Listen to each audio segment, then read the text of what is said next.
Hey everyone, this is Dawn and welcome back to my channel.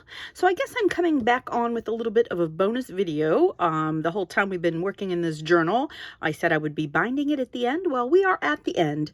So Miss Sybil B, hi Sybil, that is her channel name if you want to check her out, wonderful card maker, had said that, Dawn, are you going to bind it on camera? And I hadn't really thought about it yet, and sometimes it's a little trickier than it seems. So Sybil, this is for you. And I've already kind of did a dry run, and I think my motto for tonight is try not to look like an idiot on your own video. So hopefully this will go fairly smoothly. I'm gonna bind it with, I already did a dry run, and I did this black cord that I have, which is a nice texture, but I really don't like the black. It's a little too stark. And then I have this green and white cord, which it's a little too busy for me. Now, my sister gave me, she was getting rid of this at some point. It's kind of like a yarn, I guess, like a cotton yarn, but it's got a pretty good thickness. I think, you know, if you're doing a journal, they technically suggest you do like a waxed linen thread or cord or something like that, but this is what I've got. It's a junk journal, so that's what we're gonna do.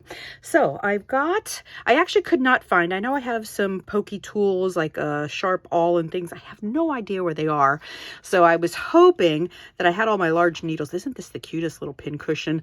Anyways, I had my old large needles on here, the really big ones. I was hoping they would be here. And then I've also been looking, I found all my little pins and extra tools for my art glitter glue in the middle of these, and I was like, oh, I'm so glad where that went. But anyways, I think that I got this at Tuesday morning, way back when. All right, so rule of thumb to get started, and you guys can, there's many tutorials. There is a 3-hole pamphlet stitch or a 5-hole. I decided to be a little more simple and go with the 3-hole tonight, but you can do a 5, and I've done it before. It's been a long time since I've bound a journal. But the rule of thumb is you want to take about 3 times the length of your journal in your thread, and I like to do a little extra just because that's me. So about 3 times, and you would cut it off. Well, I've already measured out mine, and I've already got it here ready to go, and I'm going to leave the tail a little bit longer. So the first thing we're going to do, and you can bind this, like put a binder clip on it or something like that, but I was having a harder time with it, so I'm going to leave it loose. All right, first thing we're going to do is go down into the middle hole. And I didn't film the hole making process, but basically what I did here is I actually found the center. This is 8.5 inches.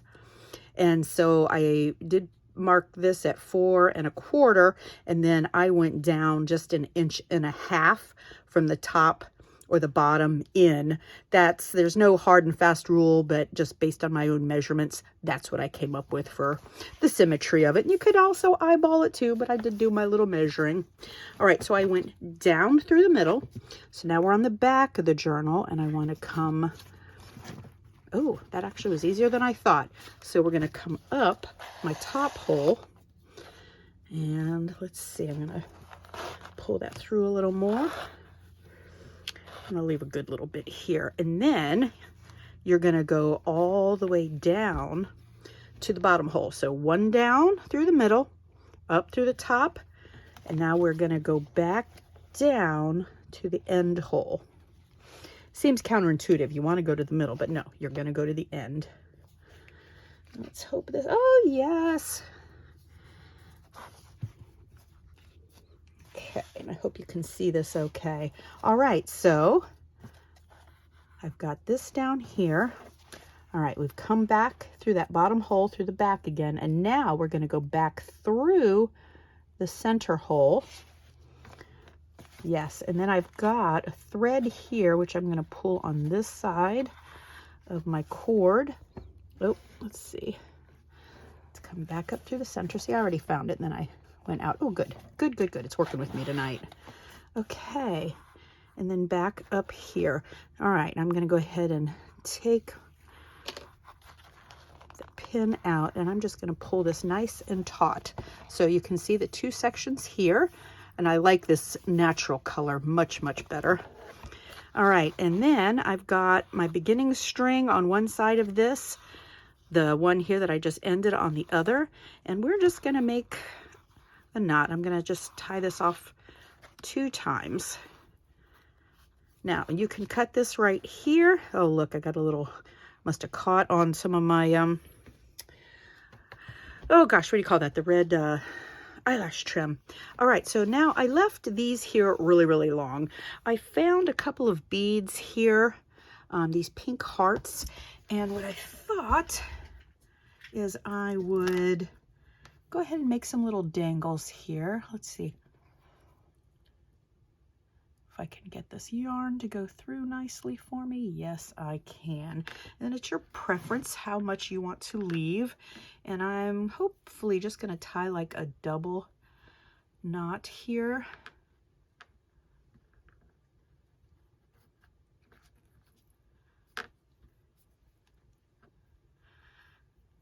Okay, so far so good. I really like the natural color with the pink hearts too.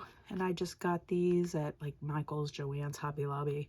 Found them in my big jar. Uh-oh, my knot went in 2 places. Okay, let me do that one more time. I had better success with it earlier.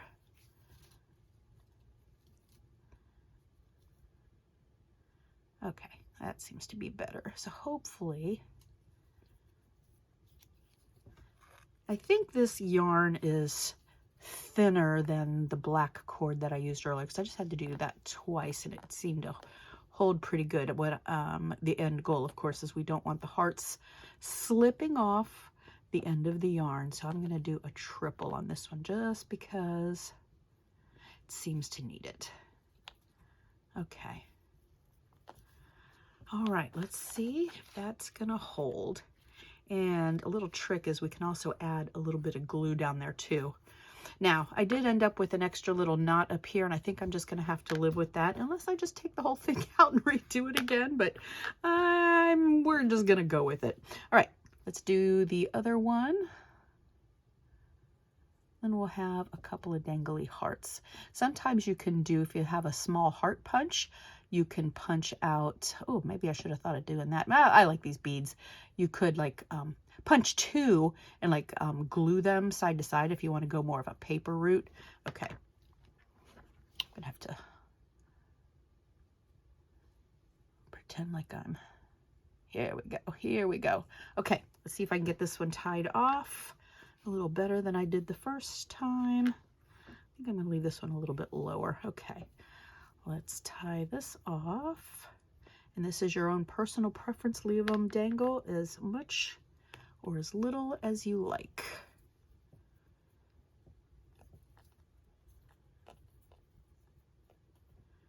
Tying off one more time.